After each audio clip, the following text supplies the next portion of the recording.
परम पूज्य महाराज श्री कहते हैं कि यही बुद्धि की विडंबना है। यही दृश्य वहां भी दिखाई देते महाभारत में। महाराज श्री कहते हैं युधिष्ठिर के सामने जो प्रसंग आता है, आप जानते हैं कि नहीं, कि द्रोणाचार्य जब सेनापति बने, महाभारत काल का प्रसंग है, बुरी बुरी तरह से घमासान युद्ध कर रहे थे और यही पांडवों को डर लगा कि इसी तरह से अगर गुरु द्रोण लड़ते रहे तो पांडवों की सेना तो सब समाप्त हो जाएगी।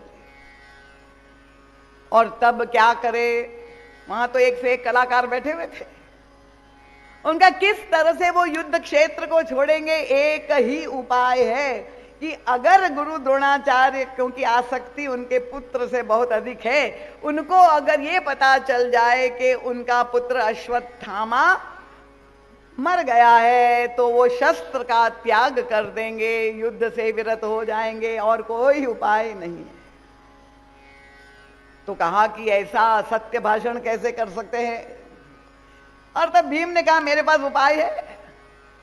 क्या उनका, हमारी सेना में एक हाथी है जिसका नाम अश्वत्थामा है, उसका मैं वध कर देता हूं और जा करके द्रोणाचार्य के सामने ये सूचना दे देते हैं कि अश्वत्थामा मारा गया। अब आप देखिए, गए द्रोणाचार्य के पास। भीम ने जब जा करके ये कहा तो गुरु द्रोणाचार्य ने कहा मुझे विश्वास नहीं है तुम पर बिल्कुल। ठीक है, अश्वत्थामा तो और हमारा ये टेढ़ी टांग वाला, यही सौभाग्य था पांडवों का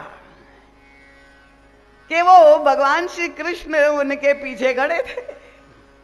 तो जब द्रोणाचार्य ने ये कहा कि मुझे तुम पर विश्वास नहीं है, तो धीरे से भगवान कृष्ण ने पीछे से कहा कि महाराज अगर मैं कहूं तो तुम विश्वास कर लोगे।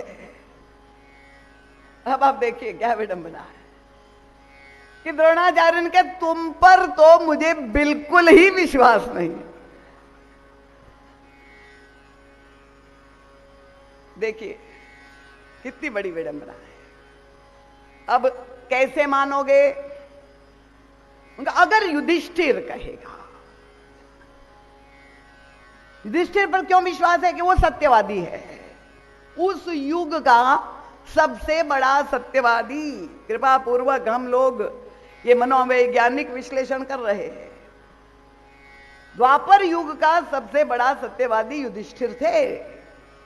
युधिष्ठिर के पास भगवान कृष्ण और भीम गए और उनसे कहा कि महाराज चलो और जाके द्रोणाचार्य के समक्ष ये कहिए। भगवान कृष्ण ने अनुरोध किया कि अश्वत्थामा मारा गया, उनका मैं नहीं कह सकता हूं, मैं सत्य भाषण करता हूं। तो जब भगवान कृष्ण ने ये कहा, उनका हाँ, जब देखा उन्होंने कि प्रभु खड़े हैं, संकोच हुआ। उसने कहा ये मैं कह सकता हूं कि अश्वत्थामा हतो, पर साथ में मैं जोड़ दूंगा नरो वा कुंजरो। मुझे ये नहीं मालूम है अश्वत्थामा तो मारा गया, मनुष्य की हाथी ये मैं नहीं जानता। अब आप ये बताइए क्या ये सच है? क्या ये सत्य था? युधिष्ठिर जानते थे कि नहीं कि हाथी मारा गया है, मनुष्य नहीं। पर महर्षि कहते यही हमारी बुद्धि का स्वभाव है, कैतव युक्त धर्म। हम किस तरह से अपने आप को धोखा देते हैं, हम धर्म के साथ कैसे खिलवाड़ करते हैं और समझ रहे हैं कि हम सत्यवादी है। उनका नरो वा कुंजरो, और वो समझ रहे हैं कि वो सबसे बड़े सत्यवादी है। अब भीम ने कहा कोई बात नहीं, आप यही बोल दीजिएगा। और फिर मैंने कहा ना, बड़े कलाकार थे। जहां युधिष्ठिर जी पहुंचे द्रोणाचार्य के सामने, उन्होंने कहा अश्वत्थामा हतो, और जहां यह शब्द आया तो इतने जोर से नगाड़े बजाए गए, इतना स्वर व शंख बजाए गए कि बाकी का वाक्य नरो वा कुंजरो सुनाई ही नहीं दिया। महाराज श्री कहते हैं जब बहुत शोर होता है ना तो सत्य का स्वर दब जाता है, और तब द्रोणाचार्य जी ने तो परित्याग करके युद्ध क्षेत्र से चले गए।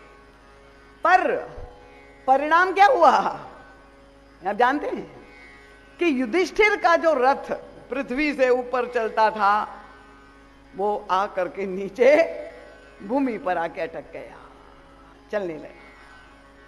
अब सब ने कहा देखा उन्होंने असत्य भाषण किया इसलिए ये परिणाम हुआ। परम पूज्य महाराज श्री कहते नहीं, असत्य भाषण के कारण ये नहीं हुआ। उनका रथ जमीन पर क्यों उतर आया? क्योंकि उन्होंने भगवान कृष्ण की बात अधूरी मानी, इसीलिए उनका रथ नीचे उतर आया। उनका भगवान कृष्ण कौन थे? भगवान कृष्ण तो परब्रह्म परमात्मा परम सत्य त्रिकाल सत्य है, पर ये सत्य की बात उन्होंने नहीं मानी। सत्यवादी के ऊपर विश्वास है, सत्य पर विश्वास नहीं है। वादी कौन होता है? व्यक्ति ही वादी होता है, जहां एक वादी है एक प्रतिवादी है। पर जो पूर्ण सत्य है, भगवान कृष्ण जब कह रहे हैं, अगर उसके अंतःकरण में पूर्ण विश्वास भगवान के ऊपर होता, निमित्त मात्रम भव सव्यसाचिन, जो उन्होंने कहा प्रभु का वाणी सत्य करनी है, तो फिर कोई सवाल ही नहीं होता। झूठ और सच का विचार करने का कहां हो सजा? परम सत्य तुम्हें कह रहा है कि तुम ये बोलो। पर बुद्धि की ये विडंबना, कपट युक्त धर्म का पालन जो हम करते हैं। श्री राम किंकर